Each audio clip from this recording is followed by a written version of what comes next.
Ilan na ang napatawad ninyo sa mga taong nasa listahan ng mga ayaw nyo, galit kayo, meron kayong mga hinanakit, merong mga sama ng loob na ang lalim-lalim? May napatawad na ba tayo? Paano ba talaga nagpapatawad? Paano nasasabing mag-move on? Isaiah 43:18.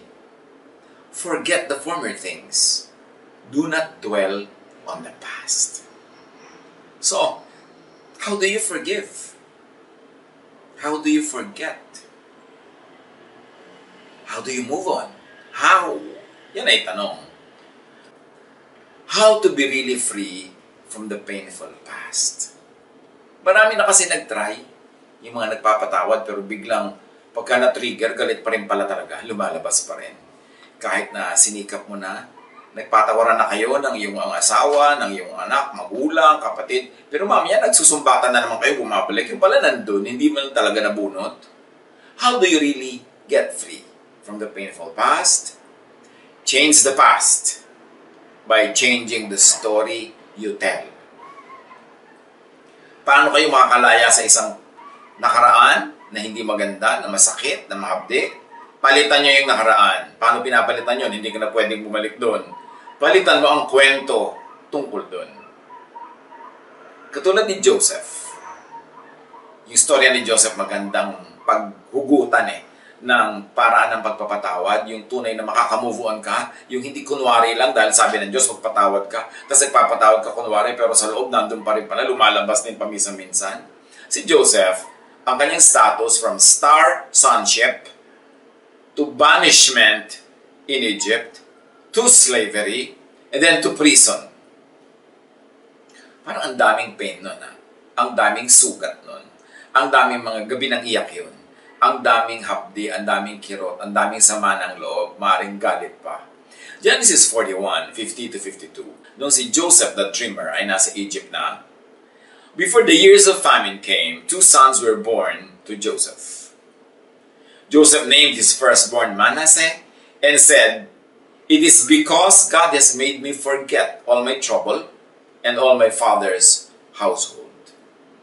So, ganito ni-reclaim ni Joseph ang past. Ganito niya ni-retell ang past. Ang anak niya, pinangalan niyang Manasseh. Na ang ibig sabihin, God has made me forget. Sabi ganun, papangalanan ko siya ng ganun kasi ang totoo nangyari sa buhay ko, ipinalimot na sa akin ng Diyos ang lahat ng naging hapdi, sakit at kirot ko sa bahay ng aking ama dahil sa mga kapatid ko na inapi-api ako and sold me to slavery. Ni-reclaim ni Joseph yung past by naming his son in a very positive way to emphasize the positive thing that God had done to him in spite of his past. Then the second son, he named Ephraim and said, "It is because God has made me fruitful in the land of my suffering." So you see, imbes na magmukmok si Joseph, lagi niyang alalahanin at i-reprise at i-replay yung mga kaapihan niya, yung pain niya, yung sorrow niya. Pinangalanan niya ang anak niya na God has made me fruitful. In the very land of my suffering, umasenso ako, yumaman ako, naging makapangyarihan ako, so papangalanan ko ang anak ko na Ephraim. So you see, Joseph was reclaiming his past, retelling it in a way that was beautiful and powerful. Yung iba, paano makakalaya sa past? Yung naalala nyo yung kaapihan nyo ng bata kayo, maalala mo yung tiya mong masungit, yung tatay mong lasenggo, yung nanay mong binggogera at chismosa.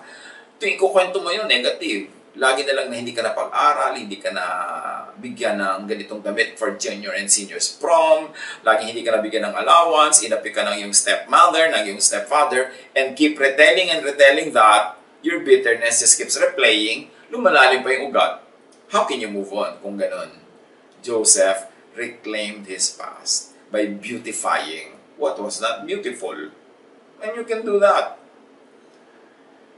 There was a change of story sa buhay ni Joseph. Sabi niya, God has made me forget, and I move from suffering to fruitfulness.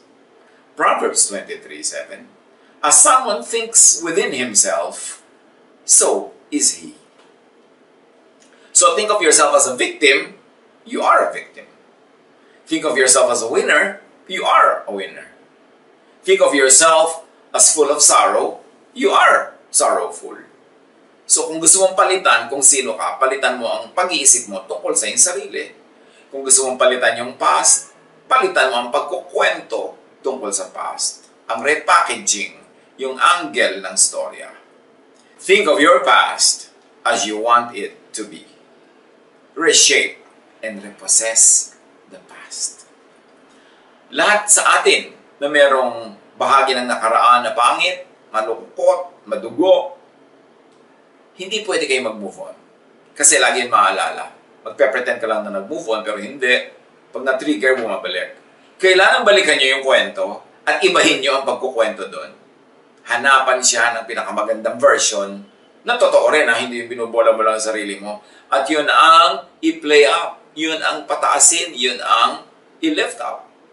Kung pangit ang kwento ng past mo, ang pangit doon ay maaaring perception mo lang. So you can go back to your past and change your perception. Kaya mahalaga yung binabalikan mo yung nakaraan, hindi lang lilimutin, tatabunan, magpe-pretend it never happened. No, you can never forget that way. Balikan mo siya, hanapan mo na maganda, at yung maganda na yun, ang ikwento mo na, yun ang gawin mong main feature ng yung storya. Kasi baka naman hindi talaga pangit. Akala mo lang. So review your perception. And apply Romans 8:28. And we know that in all things, God works for the good of those who love Him, who have been called according to His purpose. So kung ngayon, sa part ng iyong buhay na ito ngayon, sa oras ng buhay mo, nakakita ka na ng purpose sa buhay, nakita mo na yung blessing ng Diyos, balikan mo yung nakaraan at ikwento mo yon sa sarili mo at sa iba bilang paghahanda para sa ngayong present mo. Na yon ay nire-purpose ng Panginoon. Na ang yon ay paghahanda, no? At ang Diyos ay kumilos sa kabila ng nakaraan na yon at naging ganito kang ngayon. Doon ka lang makakalaya sa isang past na hindi masyadong pleasant. So, be free from the past. You don't just move on. You can't move on. You could only forget paminsan-minsan. Pero pag naalala mo, babalik ulit ang lahat ng pain and anger. Kaya sa Genesis 42:22-23, Reuben replied, yung kapatid ni Joseph na isa sa mga nang-api sa kanya, "Didn't I tell you not to sin against the boy? But you wouldn't listen. Now we must give an accounting for his blood." So you see, itong magkakapatid na ito, dahil ibinenta nila si Joseph to become a slave, buong buhay nila, yun ang kwentong binabalik-balikan ng kanilang gunita, yun ang kwentong nagbumulto sa kanila lagi. Kaya hanggang ngayon, buhay na buhay pa yung past at hindi pa sila nakakalaya. Kasi yun pa rin ang kwento at hindi nila naiba yung kwento na yun. So they have been imprisoned in that very bad plot, in that very bad story. Classic example of being unable and willing to change the story. So they are stuck in guilt, in negative feelings. So, to be free from the past, to change the past, change your perception of the past. Isipin mo, ay, kaya naman pala nangyari sa akin nung araw yun para maging ganito ako ngayon today. Kasi kung hindi naman nangyari sa akin yun nun, hindi ako ganito today. Yan, you can change the perception of the past, then you can be free from the pain of the past. Pagandahin ang kwento. Lalo't kung maganda ang napuntahan mo sa buhay, kung maganda ang iyong kalagayan, kahit saan ka nang galing, dito ka nag-end, ang ganda-ganda, pagandahin mo na, kahit doon ako galing, dito ako napunta, o yung pala, preparation yun para maging ganito ako, para ka makalaya. Pagandahin ang kwento. Pabaitin at unawain ang mga kontrabida sa kwento. Halimbawa, ay, yun naman palang stepmother ko, kaya ako inapi-api. Meron siyang mayoma. Laging masakit ang kanyang matris, etc. etc. Kaya naman pala lagi siyang wala sa mood. O kaya naman pala ako inapi-api ng tatay ko kasi victim siya ng sarili niyang tatay noon. At naging alcoholic siya, kaya wala na siya sa katinuan. Pero dahil inapin nila ako, nagsikap ako, nag-aral ako, ngayon, umasenso na ako. Kung hindi nila ako inapi, baka naging katulad lang nila ako sa buhay kasi lagi akong sasama-sama sa kanila. So buti na lang lumayo ako, nakabuti sa akin na aking paglayas mula sa napaka-impaktong buhay ko. So ngayon, salamat at naging ganun yun dahil yun ang naging daan para maging ganito ako ngayon. That is how you repossess the past. That is how you retell the past. So you could really move on because you can forgive. You can only forgive when you retell the story. Genesis 45:4-7. Then Joseph said to his brothers, nung si Joseph ay kaharap na ng mga brothers niya na hindi siya kilala, kasi kailangan nila ng tulong ni Joseph, na ngayon hindi nila nakilala, high-ranking officer na pala sa Egypt, "Come close to me." When they had done so, he said, "I am your brother Joseph, the one you sold into Egypt. And now, do not be distressed, and do not be angry with yourselves for selling me here, because it was to save lives that God sent me ahead of you." So you see, Joseph gives an ugly event in the past a beautiful meaning at hindsight. Sabi niya, alam niyo kung bakit niyo ko ibinenta? Plano yun ng Diyos. Para magamit niya ako ngayon, para kayo iligtas at ang ating lahi at ang marami pang ibang tao. Iniba ang interpretation, ang meaning ng nakaraan. This is the way people could really forgive and move on and forget. Repossess the past, retell the past in view of your beautiful present. For 2 years now, there has been a famine in the land, patuloy ni Joseph. And for the next 5 years, there will be no plowing and reaping. But God sent me ahead of you to preserve for you a remnant on earth and to save your lives by a great deliverance. So, hinanapan at nakita naman ni Joseph ng meaning yung mga kabiguan niya in the past, na yun ay step para sa tagumpay niya in the future. Joseph interprets history as part of the divine plan, he and his brothers only being actors of God's will. Ngayon, kung ikaw ang kontrabida sa kwento, ibahin mo rin ang perception. Iligtas mo rin ang sarili mo sa pagiging kontrabida. Do not just be guilty forever. You cannot move on. Interpret your former bad ways as means to do good later. Yun ang ginawa actually. Yun ang technique ni Joseph. Proverbs 16:4, "The Lord works out everything to its proper end." So, ang mahalaga yung ending.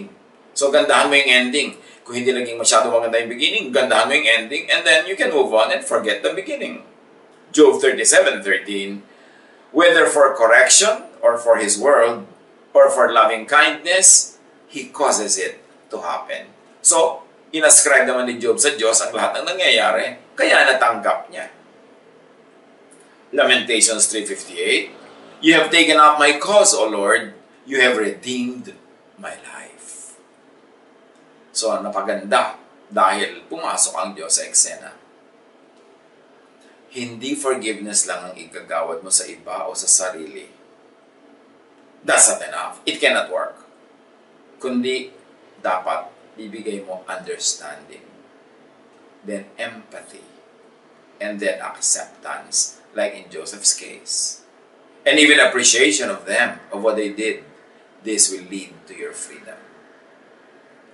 Forgiveness, madaling sabihin, I forgive you, pero totoo, nasa loob mo pa. Hanggang hindi mo siya nauunawa at inuunawa, hindi ka nakaka-identify sa kanyang mga pain and sorrows at hindi mo yun natatanggap at hindi mo na-appreciate yung mga ginawa niya kahit sa simula parang hindi maganda pero nakita mong ang kinawian maganda, hindi ka lalaya.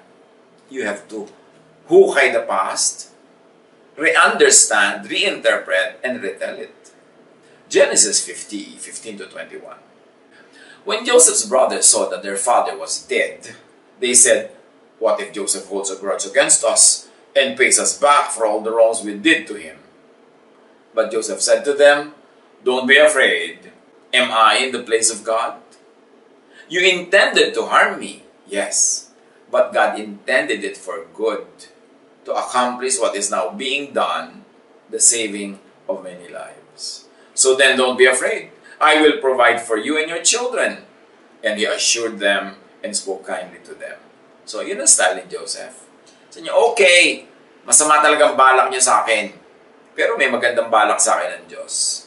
At sa magandang balak na yun umuwi, ang mga ginawa niyo sa akin masama, so tama na yan. Nakabuti para sa lahat ang nangyari. Move on na tayo. Philippians 3:13, "But one thing I do, forgetting what is behind and straining toward what is ahead." How is Paul able to forget what is behind? Ang dami-dami niyang pinapatay ng mga followers ni Jesus. Ang dami-dami niyang pinahirapan. Paano siya nakamove on? Paul revised his perception of his bad past. Therefore, he could forget what is behind. Acts 26, 9-11 and 16-17. I too was convinced that I ought to do all that was possible to oppose the name of Jesus of Nazareth. And that is just what I did in Jerusalem. On the authority of the chief priests, I put many of the Lord's people in prison. And when they were put to death, I cast my vote against them. Many a time I went from one synagogue to another to have them punished, and I tried to force them to blaspheme. I was so obsessed with persecuting them that I even hunted them down in foreign cities. Until Jesus talked to Paul according to the report of Paul. Nasabi sa kanya ni Jesus, "Now get up and stand on your feet." So remember, get up, stand on your feet. Recovery yan. I have appeared to you to appoint you as a servant and as a witness of what you have seen and will see of me. I will rescue you from your own people and from the Gentiles. I am sending you to them. At pagkatapos, kinausap ng Diyos, kinausap ni Jesus, yung isang gagamitin niya para makarecover si Paul. Acts 9, 10-16. There was a follower of Jesus in Damascus named Ananias. In a vision, the Lord said to him, "Ananias." And Ananias answered, "Here I am, Lord." The Lord said to him, "Get up and go to the street called Straight Street. Find the house of Judas and ask for a man named Saul from the city of Tarsus. He is there now, praying. He has seen a vision in which a man named Ananias came and laid his hands on him so that he could see again." So in other words, sinasabi ni Jesus kay Ananias, pumunta ka doon para maging instrument ka na makakita uli si Saul. But Ananias answered, "Lord, many people have told me about this man. They told me about the many bad things he did to your holy people in Jerusalem. Now he has come here to Damascus. The leading priests have given him the power to arrest all people who trust in you."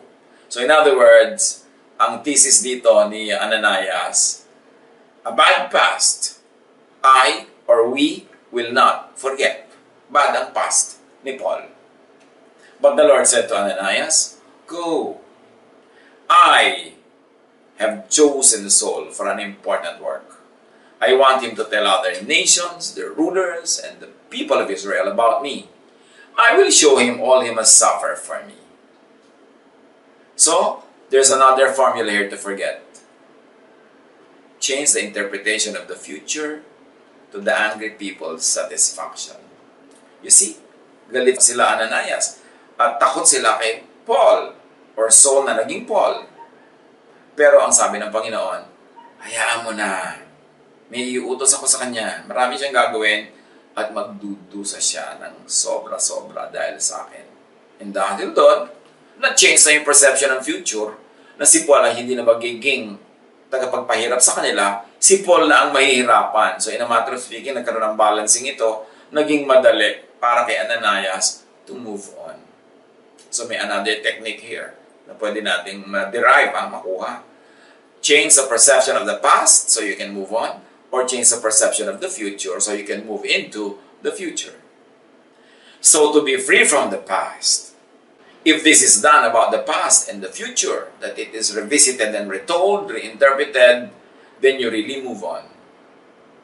Not just forgetting the pains of the past or the fears of the future, which you can't, but now you even appreciate them. 2 Corinthians 4:16-18. Kaya't hindi kami nasisiraan ng loob kahit na humihina ang aming katawang lupa. Patuloy namang lumalakas ang aming espiritu araw-araw. Ang bahagya at panandali ang kapighati ang dinaranas namin ngayon ay magbubunga ng kagalakang walang hanggan at walang katulad. Kaya't ang paningin namin ay nakatuon sa mga bagay na di nakikita at hindi sa mga bagay na nakikita. Sapagkat panandalian lamang ang mga bagay na nakikita, ngunit walang hanggan ang mga bagay na di nakikita. So how are people able to accept their present, which is very hard, very difficult? They interpret it in terms of a preparation for a glorious future. So they are able to bear with the present, even looking forward, hopefully, happily, joyfully to the future instead of feeling bad and bleak and hopeless. Laging ganon, you retell, you reinterpret. Pero totoo truthful retelling, truthful reinterpretation. Hindi yung magmumukmuk ka, puro lungkot ang makikita mo, tititig ka na lang lagi sa mga nakakaiyak. Sabi gano'n, kahit mahirap to ngayon, wala itong kwenta pag i-compare sa benefit na napapala namin ngayon at benefit na pupuntahan namin. 1 Peter 5:10, pagkatapos nyo magtiis sa loob ng maikling panahon, ang Diyos na siyang pinanggagalingan ng lahat ng pagpapala, ang siyang magbibigay sa inyo ng kaganapan, katatagan at lakas ng loob at isang pondasyong di matitinag. Magpakatatag tayo, maging blessing tayo sa iba, maging lakas tayo ng mga nanghihina, maging pagkain at inumin tayo ng mga nauuhaw at nagugutom, maging kagalakan tayo ng mga nalulungkot, and this will turn out to be a blessing for them and for us. It's an opportunity to do good in the name of God. It's an opportunity to be strong instead of to be weak. It's an opportunity to be hopeful instead of to be in despair. It's a choice. But you've got to retell, you've got to possess the story, reinterpret it, and make it beautiful. Because God is beautiful. And God is able to make everything beautiful in His time. Siyang tumatawag sa inyo upang makibahagi kayo sa Kanyang walang hanggang kaluwalhatian kasama ni Kristo sa patuloy ng ating binasa. What? How to change the interpretation of the past so you are able to forgive, to forget, and to move on. Gawin natin ito very practical, mga kapatid. Meron ba kayong part ng iyong past na very painful? Meron bang kontrabida sa inyong buhay noon? May ginawa sa inyong sobrang nakasugat sa inyong damdamin? Let's do this. Ha? Kumuha kayo dyan ng papel, kumuha kayo dyan ng pen at isulat nyo ito. Identify the person. Ilagay niyo sa blank. Sino siya? Halimbawa, si Tia Agueda.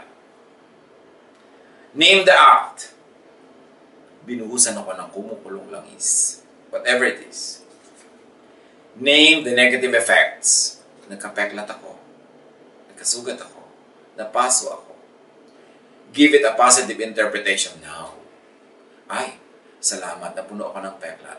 Kasi kung hindi, baka sobra ako naging kaakit-akit.